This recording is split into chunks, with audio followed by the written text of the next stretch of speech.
What next ಅಂತ ಹೇಳ್ಬಿಟ್ಟು. What next ಅಂದರೆ ಸಿನಿಮಾ ತಿರ್ಗಾ ಯಾವ್ದಾರ ಒಂದು ಸಿನಿಮಾ ಬಂತು ಅಂದರೆ ಅದನ್ನ ಮಾಡ್ಕೊಂಡು ಹೋಗ್ತೀನಿ. ಇಲ್ಲ ಒಂದು ರಿಯಾಲಿಟಿ ಶೋಗಳು ಬಂದರೆ ರಿಯಾಲಿಟಿ ಶೋಗಳು ಮಾಡ್ಕೋತೀನಿ. ನೋಡೋಣ ಜರ್ನಿ ಹೆಂಗೆ ಹೋಗುತ್ತೆ ಹಂಗೆ ಲೈಫು. ಓಕೆ, ಈಗ ಸದ್ಯಕ್ಕೆ ಕೇಳಿಬರುವಂತಹ ವಿಚಾರಗಳೇನಪ್ಪ ಅಂತ ಹೇಳಿದ್ರೆ, ಎಷ್ಟೋ ದೊಡ್ಡ ದೊಡ್ಡ ಆರ್ಟಿಸ್ಟ್ಗಳಾಗಿರ್ಬೋದು ಅಥವಾ ಈಗ ಹೊಸಬ್ರು ಬರ್ತಾ ಇರೋರಾಗಿರ್ಬೋದು, ರಿಯಾಲಿಟಿ ಶೋಸ್ ಆಯ್ತು, ಸೀರಿಯಲ್ ಆಯ್ತು, ಸಿನಿಮಾ ಆಯ್ತು, ಹೊಸ ಮುಖಗಳು ಬೇಕು ನಮಗೆ ಅಂತ ಕೇಳುವಂಥ ಮಾತುಗಳು ಕೇಳಿ ಬರ್ತಾ ಇದೆ. ಕಷ್ಟ ಇದೆ ಕಲಾವಿದರ ಜೀವನ. ಇಲ್ಲ, ನಿಜ ಕಷ್ಟ ಇದೆ. ಈಗ ಹೊಸ ಮುಖಗಳು ಬೇಕು ಅನ್ನೋದ್ರೆ ಹೊಸ ಪ್ರತಿಭೆಗಳಿಗೂ ಅವಕಾಶ ಬೇಕಲ್ವಾ? ಅವರು ನಮ್ಮಂಗೆ ಅಲ್ವಾ? ನಾನು ಬಂದಾಗ್ಲೂ ನಾನು ಹೊಸ ಪ್ರತಿಭೆನೆ ಅಲ್ವಾ? ಇವತ್ತು ಕಲರ್ಸ್ ಕನ್ನಡದಲ್ಲಿ ನಾನು 10 ವರ್ಷದ ಕೆಲಸ ಮಾಡಿದ್ದೀನಿ. ಬಟ್ ಕಲರ್ಸ್ ಕನ್ನಡ ನಮ್ಮನ್ನ ಎಲ್ಲೂ ಬಿಟ್ಕೊಟ್ಟಿಲ್ಲ. ಮನೆ ಮಗನಂತಾನೆ ಸಾಕವ್ರೆ. ಒಂದು ದಿನ ನಾನು ಕಲರ್ಸ್ ಕನ್ನಡ ನಾನು ನಂಬ್ಕೊಂಡ್ಮೇಲೆ ಒಂದು ದಿನ ನಡ್ಸ್ಕೊಂಡು ಮಲಗಿರೋಂಥದ್ದು ಇಲ್ವೇ ಇಲ್ಲ. ಓಕೆನಾ? ತನ್ನ ಒಬ್ಳು ತಾಯಿ ತನ್ನ ಮಗುಗೆ ಎಷ್ಟೊತ್ತು ಊಟ ಮಾಡಿಸ್ಬೇಕು, ಎಷ್ಟೊತ್ತು ಆಟ ಆಡಿಸ್ಬೇಕು, ಎಷ್ಟೊತ್ತು ಮಲಗಿಸ್ಬೇಕು ಅನ್ನೋದು ನಮ್ಮ ಕಲರ್ಸ್ ಕನ್ನಡನ ನನ್ನ ತಾಯಿಗೆ ಹೋಲಿಸ್ತೀನಿ. ಯಾಕೆಂದರೆ ಈಗ ಒಂದು 2-3 ತಿಂಗಳು ಕೆಲಸ ಇಲ್ಲ ಅಂದರೆ ಒಂದು ಯಾವುದೋ ಬೇರೆ ಪ್ರಾಜೆಕ್ಟ್ ಇರ್ತದೆ ಅನ್ಕೊಳ್ಳಿ, ಈಗ ಬಿಗ್ ಬಾಸ್ ಇರುತ್ತೆ ಅನ್ಕೊಳ್ಳಿ, ಅದಾದ ತಕ್ಷಣನೇ ಇಲ್ಲ ನಮ್ಮ ಮಕ್ಕಳು ಇನ್ನೂ ಅಷ್ಟು ಜನ ಇದ್ರು, ಅವ್ರಿಗೂ ಏನಾದ್ರು ಕೆಲಸ ಕೊಡಬೇಕು ಅಂತ ಅದಾದಮೇಲೆ ಒಂದು ಯಾವುದೋ ಒಂದು ಕಾಮಿಡಿ ಪ್ರೋಗ್ರಾಮ ಸ್ಟಾರ್ಟ್ ಮಾಡಿ ಕೊಡ್ತಾರೆ. ಬಟ್ ಅದರಲ್ಲಿ ಇನ್ನೊಂದು ಅಬ್ಸರ್ವ್ ಮಾಡಿದ್ದೀರಾ, ಹೊಸ ಮುಖಗಳು ಬೇಕು ಅಂತಾರೆ. ಆ್ಯಕ್ಚುಲಿ ನಾವು ಆಲ್ರೆಡಿ ಮಾಡಿ ಕಾಮಿಡಿ ಮಾಡ್ತಾರೆ ಅಂದ್ರೆ ಅದಾದ್ಮೇಲೆ ನಾವು ಮೆಂಟ್ರಿಂಗ್ ಮಾಡ್ತಾ ಇದೀವಿ. ಈಗ ಮೆಂಟರ್ಗಳಾಗಿವಿ. ನಮ್ಮ ಜೊತೆ ಎಲ್ಲ ಹೊಸ ಮುಖಗಳೇ ಬರ್ತಾ ಇರೋದು. ಈಗ ಮಕ್ಳುಗಳು ಬಂದು ಅವರು ಹೊಸ ಮುಖಗಳನ್ನೇ ನಾವೇನ್ ಮಾಡೋದು, ಅವು ಮಕ್ಳುಗಳು ಕಾಣಿಸೋಲ್ಲ, ನಾವು ಕಾಣಿಸ್ಕೋಬೇಕು ಅಂತ ಇಲ್ಲ. ನಮ್ಮ ಕೆಲಸ ಏನು ಅಂದ್ರೆ ಆ ಸ್ಕಿಟ್ಟಲ್ಲಿ ಅವನು ಚೆನ್ನಾಗಿ ಪಂಚ್ ಮಾಡ್ದ ಎಲ್ಲ ಮಾಡ್ದ ಅಂದ್ರೆ ಅಪ್ರಿಷಿಯೇಟ್ ಮಾಡೋದು, ಚೆನ್ನಾಗಿ ಮೆಂಟ್ರಿಂಗ್ ಮಾಡಿದೀರಾ ಅಂತಾರೆ. ಸೊ ಇಲ್ಲಿ ಆಲ್ರೆಡಿ ನಾವು ಮೆಂಟರ್ಗಳಾಗಿವಿ ಅಂದ್ರೆ ಮೆಂಟ್ರಿಂಗ್ ಮಾಡ್ತಾ ಇದೀವಿ.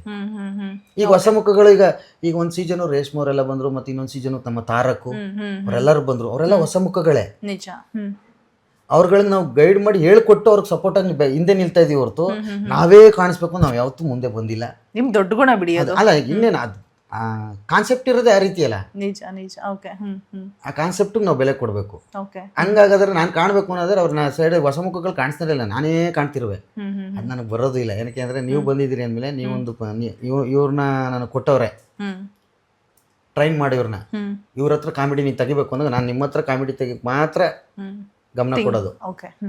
ನಾನು ಕಾಣಿಸ್ಕೋಬೇಕು ಅನ್ನೋದಿಲ್ಲ. ಇವ್ನು ಕಾಮಿಡಿ ನೀನು ಕಾಮಿಡಿ ಮಾಡ್ತಿದ್ರೆ ನಾನು ಕಾಣಿಸ್ಕೊಂಡಿಗೆ. ಸೊ ದಟ್ಸ್ ಆಲ್ ಅಷ್ಟೇ. ಸೂಪರ್. ಇನ್ನು ನೆಕ್ಸ್ಟ್ ಹೇಳಿದ್ರಿ, ಸಿನಿಮಾ ಅಂದ್ರೆ ಸಿನಿಮಾ, ರಿಯಾಲಿಟಿ ಶೋ ಅಂದ್ರೆ ರಿಯಾಲಿಟಿ ಶೋ, ಸಿನಿಮಾ ಅಂದ್ರೆ ಸಿನಿಮಾ. ಯಾವ ಇಲ್ಲ ಅಂದ್ರೆ ಊರಲ್ಲಿ ಹೋಗಿ ಅಚ್ಚುಕಟ್ಟಾಗಿ ಮನೆ ಕಟ್ಟಿರ್ತಾವು ಅಪ್ಪ ಅಮ್ಮನ ಜೊತೆ. ಊರಲ್ಲಿ ಒಂದು ಸ್ವಲ್ಪ ಜಮೀನಿದೆ, ಅದು ಇದು ಏನು ಮಾಡ್ಬೋದು, ಒಂದು ಬಿಸ್ನೆಸ್ ಏನು ಮಾಡ್ಬೋದು ಅದು ಮಾಡ್ಕೊಂಡು ಊರಲ್ಲಿ ಇರ್ಬೋದು. Okay, super. ಇನ್ನು ನಿಮ್ಮ ಅತ್ಯಾಪ್ತರು ಯಾರು ಸಿನಿಮಾದ ಮುಖಾಂತರ ಬಂದಿದ್ದಾರೆ. ಅವ್ರು ಹೇಳ್ತಿದ್ರು, ನಾವಿಬ್ರು ಏನು same brothers from another mother ಅಂತ ಹೇಳ್ಬಿಟ್ಟು. ಸೊ ಅಷ್ಟು ಅತ್ಯಾಪ್ತರು. ಒಂದು ಸಿನಿಮಾ ಒಂದು ದೊಡ್ಡ ಬ್ಯಾನರಲ್ಲಿ ಮಾಡ್ತಾ ಇರುವಂಥದ್ದು. ಜೊತೆಗೆ ಮೊಮೋ ಅಂತ ಪಾತ್ರ ಸಿಕ್ಕಾಪಟ್ಟೆ ಆಲ್ರೆಡಿ ಕನೆಕ್ಟ್ ಆಗಿದೆ ಜನಗಳಿಗೆ. ನಾನು ಅವಾಗಲೇ ಸ್ಟಾರ್ಟಿಂಗಲ್ಲೇ ಹೇಳಿದೆ, ಕಾಮಿಡಿ ಮಾಡೋದು ಈಸಿ ಆದಂಥ ಕೆಲಸ ಅಲ್ಲವೇ ಅಲ್ಲ, ನಗ್ಸೋದು. ಮೊಮೋ ಅನ್ನೋದು ಒಂದು ಆ ಹೆಸರು ಕೇಳಿದ ತಕ್ಷಣನೇ ಇನ್ನೊಂದು ಬೇರೆ ಕನೆಕ್ಟಿವಿಟಿ ಆಗ್ತದೆ ನಮ್ಗೆ. ಮೊಮೋ ಅನ್ನೋದು. ಸೊ ಈ ಮೊಮೋ ನೋಡಿದಾಗ ಥಿಯೇಟ್ರಲ್ಲಿ ಭಾಳ ಖುಷಿಯಾಗಿದ್ದೇನು ಅಂದರೆ, ಅವತ್ತು ಆಕ್ಸಿಡೆಂಟ್ ಆಯ್ತು ಹುಡುಗನ ಪಾಪ, ನಮ್ಮ ಸೂರಿಗೆ ಆಕ್ಸಿಡೆಂಟ್ ಆಗ್ಬಿಡ್ತು. ಕೇಳಿದೆ, ಅಣ್ಣ ಈ ಸಿನಿಮಾ ಫುಲ್ಲು ಚೆನ್ನಾಗಿದೆ ಅಣ್ಣ ಅಂತೆಲ್ಲ ಹೇಳ್ತಿದ್ದೆ. ದೇವ್ರು ಯಾಕೆ ಹಿಂಗೆ ಮಾಡ್ತಾನೆ? ಯಾಕೆಂದರೆ ನಾನು ಅವನ ಹತ್ರದಿಂದ ನೋಡಿದ್ದೀನಿ. ನಮ್ಮ ಸೂರಿ ಮದರ್ ಪ್ರಾಮಿಸಲ್ಲಿ ಮಾಡಿದ್ದೀನಲ್ಲ, ಉದುರು ಸೂರಿ ಮೊಮೋ ಕ್ಯಾರೆಕ್ಟರ್ ಹತ್ರದಿಂದ ನಾನು ನೋಡಿದ್ದೀನಿ. ತಮ್ಮನ ಥರನೇ ಇರೋದು, ಅವ್ನು ನನ್ನ ಮನೇಲೇ ಇರೋದು. ಆಮೇಲೆ ಇನ್ನೊಂದು ಅವನ್ನ ಆ ಸಿನಿಮಾ ಇಷ್ಟು ಚೆನ್ನಾಗಿ ಬರುತ್ತೆ ಅಂತೆಲ್ಲ ಇದ್ದೇನೆ. ಆಕ್ಸಿಡೆಂಟ್ ಆದಟ್ಟಿಗೆ ನನಗೆ ಹೊಟ್ಟೆ ಹೊರಿತು. ಯಾಕಂದ್ರೆ ಅವ್ರ ಅಪ್ಪ ಅಮ್ಮನ ಕನಸೆಲ್ಲ ನನಗೆ ಹತ್ರ ಹೇಳ್ಕೊಂಡಿದ್ದಾರೆ, ನನ್ನ ಹತ್ರ ಹೇಳ್ಕೊಂಡ್ರೆ, ನೋಡಪ್ಪ ನನ್ನ ಮಗ. ಇನ್ನೊಂದು ಅವನಿಗೆ ಫೋನ್ ಮಾಡ್ತಾರೆ ಗೊತ್ತಲ್ಲ, ನನಗೆ ಮಾಡ್ತಾರೆ, ನೋಡಪ್ಪ ಒಂಚೂರು ಒಂಚೂರು ನೋಡ್ಕೊಳಪ್ಪ ಅಲ್ಲಿ ಅವ್ನು ಒಂಚೂರಲ್ಲಿ. ಯಾಕೆಂದರೆ ಕೇರ್ ಟೇಕರ್ ಅವ್ರು ಅಲ್ಲವ್ರೆ.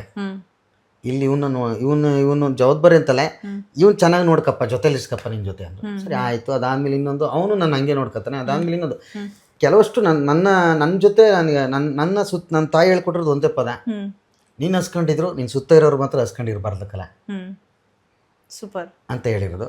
ಸೊ ಅದೇ ರೀತಿ ನನ್ನ ಜೊತೆ ಯಾರ್ಯಾರು ಇರ್ತಾರೆ ಎಲ್ಲರೂ ನಾನು ಚೆನ್ನಾಗಿ ನೋಡ್ಕೊತೀನಿ. ಅದಾದ್ಮೇಲೆ ಇನ್ನೊಂದು ಅವರು ನನ್ನನ್ನು ನೋಡ್ಕೊತಾವ್ರೆ. ಓಕೆ, ಎಲ್ಲ ಹೇಳ್ತಾರೆ. ದೊಡ್ಡಣ್ಣ ಒಂದು ಡೈಲಾಗ್ ಹೇಳ್ತಾರಲ್ಲ, ಯಾವ ಸಿನಿಮಾ ನಿಮ್ಮ ಸೈರಿ ಒಂದು ಆಂಡ್ರಾಯ್ಡ್ ಸೆಟ್ಟಿಗೆ ಫೋನ್ ಬಂದಿದೆ. ಅಲ್ಲ ಹೌದು, ಏನಿದು ಕತೆ? ಏನಿದು ಕತೆ? ಕೊಡಿಲಿ ಫೋನು. ವಾವ್, ನೋಡಿ ಇವಾಗ್ಲೂ ಕೂಡ ನಮ್ಗೊಬ್ರಿಗಲ್ಲ ಅವ್ರು ಯೂಸ್ ಮಾಡ್ತಾ ಇರುವಂತ ಫೋನ್ ಏನ್ ಸಖತ್ತಾಗಿದೆ. ಯಾವ್ದಿದು? ಹೀರೋ. ಹೀರೋ. ಇಲ್ಲ, ಮೊಬೈಲ್ ಎಲ್ಲ ಕಿತ್ ಮಾಡಿಕೊಂಡವ್ರೆ. ಮೊಬೈಲ್ ಮನೇಲಿ ಇರ್ತೀನಲ್ವ ನಾನು, ಫಸ್ಟ್ ಶೂಟಿಂಗ್ ಎಲ್ಲ ಹೊಂಟೋಯ್ತಿದ್ನಲ್ಲ. ಈಗ ಮನೇಲಿದ್ರು ಮಾತಾಡಲ್ವಲ್ಲಣ್ಣ, ಮೊಬೈಲ್ ಹಿಡ್ಕೊಂಡು ಸಾಯ್ತಿಲ್ಲಣ್ಣ ನೀನು, ಏನಾರು ಮಾತಾಡೋಣ ಅಂತಿದ್ರು. ಅದಕ್ಕೆ ಮೊಬೈಲ್ ಒಂದು ಸ್ವಲ್ಪ ಪ್ರಾಬ್ಲಮ್ ಇತ್ತು, ತೆಗೆದು ರಿಪೇರಿ ಕೊಟ್ಟಿಲ್ಲ. ಈಗ ಅವರು ಏನು ಹೋಯ್ತಾ ಬತ್ತಾ ರೇಗಿಸ್ತಾವ್ರೆ. ನಾನು ಮಾತಾಡ್ತಾವ್ನೆ, ಅವ್ರು ಮಾತಾಡಿಸ್ತಾ ಇಲ್ಲ. ಈಗ ಅವಾಗೆಲ್ಲ ಅವ್ರು ಮಾತಾಡೋಂತಿದ್ರು, ಅವಾಗ ನಾನು ಮೊಬೈಲ್ ನೋಡ್ತಾ ಕೂತ್ಕೊಬಿಡುವೆ. ಈಗ ಮೊಬೈಲ್ ಇಲ್ಲ, ನಾನ್ ಮಾತಾಡ್ತಾ ಇದ್ದೀನಿ, ಅವ್ರು ನನ್ ಮಾತಾಡಿಸ್ತಾ ಇಲ್ಲ. ಕರೆಕ್ಟ್ ಇದೆ. ಅದಕ್ಕೆ ನನ್ ಜೊತೆ ಇವತ್ತು ಇಷ್ಟೊಂದು ಮಾತಾಡ್ತಾ ಇದ್ರೆ, ಯಾವ್ದೇ ಡಿಸ್ಟರ್ಬೆನ್ಸ್ ಇಲ್ಲದೆ ಮೊಬೈಲ್ ಅಲ್ವಾ? ಇಲ್ಲ ಅಂದಿದ್ರೆ ಒಂದ್ ನಿಮಿಷ ಬೆಸ್ಟ್ ಅಪ್ಪ. ಈ ಮೊಬೈಲ್ ಇಟ್ಕೊಂಡ್ರೆ ನೋಡಿ ಎಷ್ಟು ನಮ್ಗೆ ಮಾತಾಡಕ್ ಸಮಯ ಸಿಗತ್ತೆ. ಖಂಡಿತ ಆ ಭಾವನೆಗಳು. ಆಕ್ಚುಲಿ ಇಲ್ಲಿ ಈ ಮೊಬೈಲ್ ಯೂಸ್ ಮಾಡಿದ್ಮೇಲಿಂದ ನಾನು ಎಷ್ಟೋ ಮಾತಾಡ್ತಾ ಇದ್ದೀನಿ ಅಂತ ಅನಿಸ್ತು. ಓಕೆನಾ? ಅದಾದ್ಮೇಲೆ ಇನ್ನೊಂದು ನಂಗೆ ಬಿಗ್ ಬಾಸ್ಗೆ ಹೋದಾಗ ಅನಿಸ್ತು, ಅಲ್ಲಿ ಮೊಬೈಲ್ ಇರಲಿಲ್ಲ, ಅಲ್ಲಿ ಮಾತಾಡ್ತಾನೆ ಇದೆ. ಈ ಮೊಬೈಲ್ ಬಂದು ಅದು ಒಳ್ಳೆದಕ್ಕೂ ಬೇಕು, ಕೆಟ್ಟದಕ್ಕೂ ಬೇಕು ಅನ್ನೋ ಥರ ಆಗಿದೆ ಸೋಷಿಯಲ್ ಮೀಡಿಯಾದಲ್ಲಿ. ಏನ್ ಕಲಿಸ್ತು ಈ ಚೇಂಜಸ್? ಬಿಟ್ಬಿಟ್ಟು ಸಮಯ ಏನು ಅಂದರೆ, ಸಮಯ ಈಗ ಬೆಳಗ್ಗೆ ಎದ್ರೆ ನಾನು ಏನು ಮಾಡ್ತಿದ್ದೆ, ಸುಮ್ಮನೆ ಕೆಲಸ ಇಲ್ಲ ಅಂತಂದ್ರೆ ಬರೀ ಮೊಬೈಲ್ ನೋಡ್ಕೊಂಡು ಸುಮ್ಮನೆ ಅಂತ ಕೂತ್ಕೊಂಡು ಒಂದು ಅದು ಇದು ನೋಡ್ಕೊಂಡು ಕಾಲ ಕಳೆದು ಬಿಡುವೆ. ಈಗ ಇದಿರೋದ್ರಿಂದ ಕಾಲ ಕಳೀತಾ ಇಲ್ಲ. ಬೆಳಗ್ಗೆ ಎದ್ದ ತಕ್ಷಣನೇ ಮನೆಯೆಲ್ಲ ಕ್ಲೀನ್ ಮಾಡಿ A to Z. ಈಗ ನೀವು ಬರ್ತಾ ಇದ್ರಿ ಅಂತ ಗೊತ್ತಾಯ್ತು.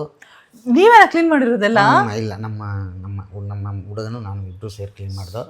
ಎಲ್ಲ ಕ್ಲೀನ್ ಮಾಡಿ ದೇವ್ರ ಪೂಜೆ ಮಾಡಿ, ಇವತ್ತು ಇದಿಲ್ದೆ ಹೊತ್ತಿಗೆ ಪೂಜೆ ಮಾಡಿ ಹೊರಗಡೆ ಕೆಲ್ಸಗಳೇನವೆ ಅವೆಲ್ಲನೂ ತಿರ್ಗಾ ಡೈರಿ ತೆಗೆದು ಇವತ್ತೇನು ಕೆಲ್ಸಗಳವೆಲ್ಲನೂ ನೋಡ್ಕೊಂಡು ಅವ್ರಿಗೆಲ್ಲ ಫೋನ್ ಮಾಡ್ಕೊಂಡು, ಸೊ ಈ ಥರ ಹೋಗ್ತಾ ಇದೆ.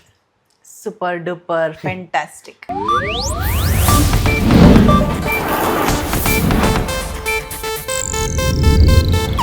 ಇದು ಏಷ್ಯಾನೆಟ್ ನ್ಯೂಸ್ ನೆಟ್ವರ್ಕ್ ಪ್ರಸ್ತುತಿ.